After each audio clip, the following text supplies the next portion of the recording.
Sad, very very sad. Mob psycho एक काफी wholesome ending के साथ खत्म हो चुका है। मॉब की एक अलग जर्नी जो वन ने हमारे साथ शेयर करी थी और जिसे प्रेजेंट करने में बोन्स ने अपने सारे दाव पेच लगा दिए थे, वो फाइनली अपने लास्ट एपिसोड के साथ फिनिश हो गई। एक स्टोरी जिसमें साइकिक इन्वॉल्व थी, लेकिन वो उन कूल पावर्स को लेकर कभी फोकस ही नहीं रही। इनफैक्ट इन तक हम एक्सप्लेन भी नहीं किया गया कि आखिर में वो है क्या और उसका ओरिजिन क्या है, मॉब में वो कैसे आई और इन सारे लोगों में मॉब ही इतना पावरफुल क्यों है, और भी बहुत कुछ जो बाकी रह गया। बट दैट डजंट मीन कि स्टोरी इन सब चीजों को बताने के कारण अधूरी रह गई। इस कहानी का पूर्ण तरीके से अंत हुआ है। टाइमिंग परफेक्ट थी, स्टोरी लाइन परफेक्ट थी और फाइनल आर्क का मेन विलन भी परफेक्ट ही था। ये कहानी भी वन पंच मैन के जैसे ही माइटी हीरोज और इंटरगैलेक्टिक्स के लेवल पे ले जा सकते थे, but he decided to stay focus only on middle school level, जहां ये पावर्स उस कहानी के लिए ठीक वैसे ही काम करती है जैसे गाड़ी चलाने के लिए पेट्रोल, न उनसे ज्यादा न कम। ये कहानी उसके बिना भी खूबसूरत थी। वन ने सेल्फ एक्सप्लोरेशन और एक्सेप्टेंस जैसे क्लीशे सब्जेक्ट को स्टोरी का नीश बनाते हुए अपने ब्रिलियंट स्टोरी टेलिंग का एग्जांपल दिया। फिर से मे भी उनका आर्ट आई कैचिंग नहीं लगता और हमेशा दूसरे बंदे के थ्रू वो कहानी को ड्रॉ करते हैं,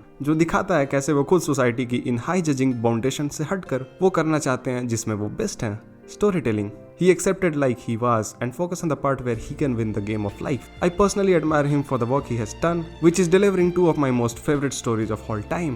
Guys like Makoto Shinkai, One, Yutaka Nakamura are celebrities for me, जो ज्यादातर तो अपने काम से ही सारी कॉन्वर्सेशन करते हैं। जब मॉब साइको का सेकंड सीजन खत्म होता है, तभी मेरी तरह इसके ज्यादातर फैंस को इसकी स्टोरी एंड ही लग रही थी। फॉर श्योर उसका सबसे बड़ा प्लॉट शुभोमी ताकेनाका से कन्फेशन वाला पार्ट अधूरा छूट जाता था, बट नोबडी न्यू कि ये चीज स्टोरी के लिए या खुद मॉब के कैरेक्टर डेवलपमेंट में इतना मेजर रोल अदा करने वाली है। लास्ट एपिसोड में जब मॉब खुद के दो पर्सनालिटीज में बटा होता है और एविल वाली एक्चुअली उस पर हावी होने लगती है, तब रेगन उसे अपनी जान पर खेलकर खुद का सच बताता है, कैसे उसके पास कोई साइकिक पावर्स नहीं थी और कैसे उसने सिर्फ मॉब का यूज किया, जिस चीज ने अगेन मॉब के अच्छे वाले पर्सोना को डोमिनेट करवाया। Reagan for sure used mob for his personal gains, but that doesn't mean he rejected the powerless mob who was struggling in real life with his own stuff. जिसके बाद mob खुद की feeling सुबोमी को confess करता है, followed by a rejection, and his reaction after that was something mob has turned into it.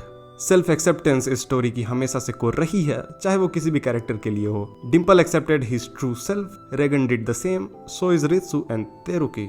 अपने powers को खुद का ट्रू सेल्फ दिखाना वीकनेस की निशानी है। मैं खुद शायद इतना दुखी हुआ हूँगा पिछले कुछ सालों में, नारुतो के टाइम हुआ था, लेकिन डेफिनेटली इसका सैडनेस उससे भी ज़्यादा लॉन्ग टर्म होने वाला है। हर चीज़ चाहे अच्छी हो या बुरी एक समय के बाद ख़त्म हो जाती है, या शायद तब तक रहती है जब तक हम उससे बोर नहीं हो जाते, और ये चीज़ वन शायद बखूबी जानते भी है। एंड दैट्स वाई उन्हें इसकी जितनी कहानी बतानी थी उन्होंने उतनी ही बताई। इन द एंड सभी कैरेक्टर्स को शायद अपने लाइफ का गोल तो ना मिला हो, लेकिन उनके अंदर चल रही सेल्फ एक्सप्लोरेशन की टेंशन अभी के लिए तो ख़त्म हो चुकी है, और साथ ही मेरे पास बोलने के लिए वर्ड्स भी। सो इसे ज्यादा लंबा नहीं रखते हैं। वैसे भी मैंने मॉब साइको पे एक ठीक ठाक सी वीडियो बनाई हुई है, ये बस मेरे अंदर उमड़ रही भावनाओं को एक्सप्रेस करने का एक जरिया था। This year was tough for sure, लेकिन एक पार्टिकुलर रीजन जिसकी तरफ हमेशा मैंने मुड़कर देखा वो आप सब थे। जो बातें बताने के लिए मेरे पास कोई नहीं था, वो सारी बकवास मैं यहाँ कर सकता हूँ, and that's really a relief for me, and for that thank you all from the bottom of my heart. See ya, this is Saket from an enthusiast.